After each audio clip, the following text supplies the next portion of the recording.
नमो नारायण मित्रों, आज मैं आपको एक बहुत ही अच्छी कहानी सुनाने जा रही हूँ और ये कहानी अच्छी है कि नहीं आप कमेंट करके ज़रूर बताइएगा। तो चलिए कहानी शुरू करते हैं। बहुत समय पहले विंध्याचल पर्वत की एक गुफा में बुद्ध का अवतार हुआ। एक बुद्धिमान शुकर अपने मित्र बंदर के साथ रहता था। वह सब जीवधारियों को लाभ पहुँचाने वाला था और सदा अपने मित्र के साथ सब अतिथियों का आदर सत्कार करता था। वह सदा उन्हीं कामों में लगा रहता था जो उसके लिए ठीक और करने योग्य होते थे। एक समय ऐसा हुआ कि 5 दिन तक जोर की आंधी और वर्षा चालू रही। उसमें कोई भी जीव बाहर नहीं निकल सका। 5वें दिन वह शुकर अपने मित्र बंदर के साथ गुफा में सोया हुआ था। उस समय एक शेर अपनी शेरनी और बच्चे के साथ गुफा के दरवाजे पर आया। वहां ठहरकर शेर कहने लगा, इतने लंबे समय तक बुरा मौसम रहने के कारण हमें कोई भी पशु खाने को नहीं मिला।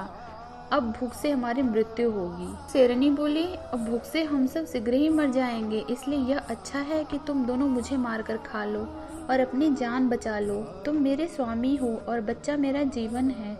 तुमको आसानी से मेरे समान दूसरी शेरनी मिल जाएगी, इसलिए तुम मुझे फाड़कर खा लो और अपनी रक्षा करो। संयोग से वह पवित्र शुकर उस समय जग गया और उसने उनकी सारी बातें सुन ली। वह प्रसन्न होकर अपने मन में सोचने लगा, ऐसी रात, ऐसी आंधी, ऐसे मेहमानों का मिलना, यह सब मेरे पूर्व जन्म के किए हुए पुण्यों का फल है।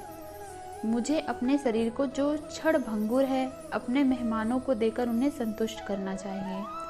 जब मुझे ऐसा अवसर मिला है तब मुझे चूकना नहीं चाहिए। वह उठकर बाहर आया और शेर से प्रेम से कहने लगा, मेरे नेक मित्र, निराश मत हो, मैं इसके लिए तैयार हूँ कि तुम तीनों मुझे खाकर अपने प्राण रक्षा करो। यह सुनकर शेर ने प्रसन्न होकर अपनी शेरनी से कहा, पहले बच्चे को खाने दो, तब मैं और मेरे पीछे तुम खाना। पहले बच्चे ने थोड़ा सा मांस खा लिया, फिर शेर खाने लगा। जब वह खा रहा था, पवित्र शुकर ने कहा, पहले मेरे खून को जल्दी से पी लो, यह जमीन में गिरकर उसमें समाया जा रहा है। तब मांस खाकर अपनी भूख मिटाओ और बचा हुआ शेरनी को खाने दो। शेर बहुत भूखा था, सब मांस खा गया, केवल हड्डियां ही शेष बची थी। अब भी धर्मात्मा शुकर अपने पुण्य के प्रभाव से यह देखने को कि उसके साहसपूर्ण कार्य का क्या फल निकलता है, मरा नहीं था। इसी समय शेरनी भूख से तड़पकर वहीं गुफा के सामने मर गई।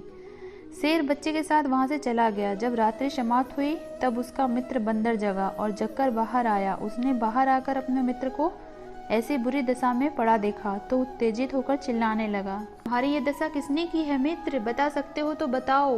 तब उस वीर शुकर ने रात का सब किस्सा बतलाया। बंदर उसके पैरों पर गिर पड़ा और आंखों में आंसू भरकर कहने लगा, तुम अवश्य किसी देवता के अवतार हो, जिससे पशु स्वभाव से तुमने अपने को बचा रखा है। मुझे तुम्हारी कोई इच्छा हो तो बतलाओ, मैं उसे पूरी करने की कोशिश करूंगा। शुकर ने उत्तर दिया, मेरी एक ही इच्छा है जिसे पूरी करना विधाता के लिए भी कठिन है। मैं चाहता हूँ कि मेरा शरीर पहले जैसा हो जाए और यह अभागिन शेरनी जो भूख के कारण मरी पड़ी है, जीवित होकर और मुझे खाकर अपनी भूख मिटाए।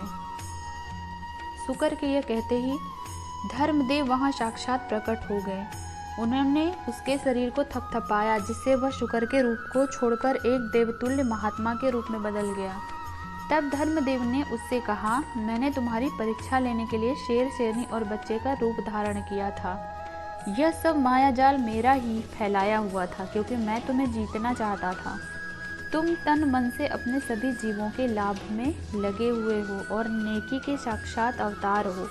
तुमने अपने जीवन को दूसरों के लिए देकर मेरे ऊपर विजय पा ली है। मैं तुम्हें सब ऋषि मुनियों का प्रधान बनाता हूँ।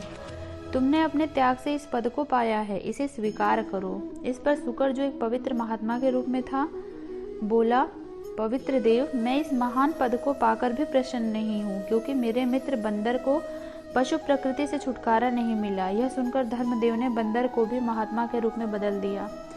सच है, महान से संबंध जोड़ने से उसका फल भी महान होता है। तब धर्मदेव और मृतक शेरनी दोनों दृष्टि से ओझल हो गए। संसार में परोपकार से बढ़कर और कोई दूसरा धर्म नहीं है। राधे कृष्ण दोस्तों।